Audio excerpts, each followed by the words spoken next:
Hello again, Ian. Hello, John.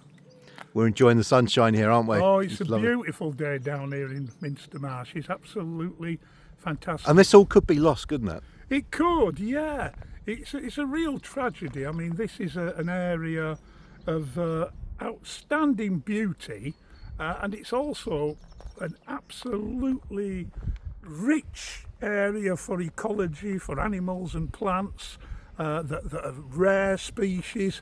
And I think it was only last week that someone discovered a European eel in Minster Marshes, which is one of the rarest animals in the country, if not all of the world. I know it's on a red list for extinction, and blimey, it turns out to be here in Minster Marshes in Thanet. Ian, is that something that really could make a difference then, as far as, do you think they will listen? Well, I hope they will. I mean, as evidence mounts, and I know the Kent Wildlife Trust are doing a lot of work on this, and good luck to them. As evidence mounts about the nature of the species that live here, the habitats that support them, I'm just hoping enough common sense will prevail, and that the station that the electrical station that they want to build here, which is going to be about 90 feet tall and the size of about 4 or 5 football pitches, common sense will prevail, and they'll say no, for the sake of the diversity, the biodiversity and the rarity of this site, that they will say no, we've got to find another way. At the moment, it appears to me that the only reason this site has been chosen is because it's the cheapest site for a company that generates billions of pounds every year, and that's the National Grid Limited. Do you think our local politicians are doing enough about this, our local MPs? Well, Sir Roger Gale is. He's been talking about this for a long time.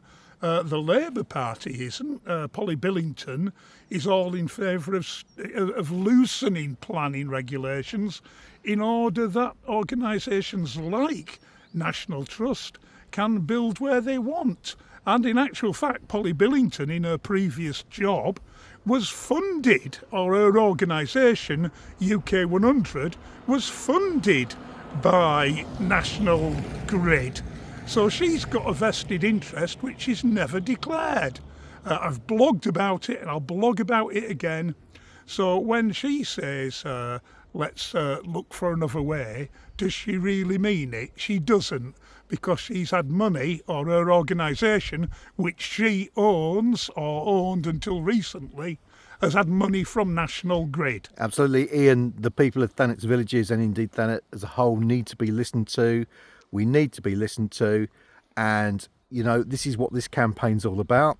It's about people giving people the last chance, probably the last chance, to use the ballot paper, the Thanet District Council ballot paper, as a unofficial referendum to vote for you, save Thanet's farmland and Minster Marshes. Yep, absolutely. And we've got to do it. People can still vote for their usual candidates on the Kent County Council ballot paper. They can. Because they've got 2 ballot papers. Yep. They've got the KCC one for the 2 candidates, and they've got the 1 candidate for the District Council, and this is what you're standing for. I am, yes. And we really need to make this a referendum on the marshes and the farmland. It could be Thanet's last chance to actually show their opposition to what's happening in our lovely countryside areas. It is.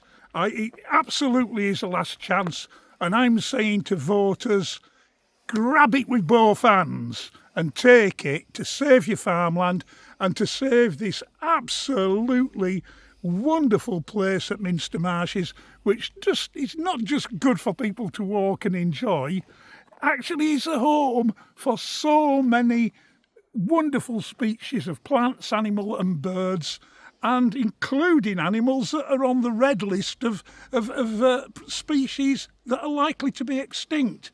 We can't get rid of it. We shouldn't get rid of it.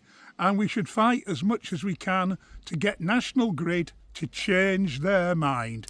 I know that the countryside's in your blood. You understand the country code. Yep. There's a lot of people that don't. It's really, really important.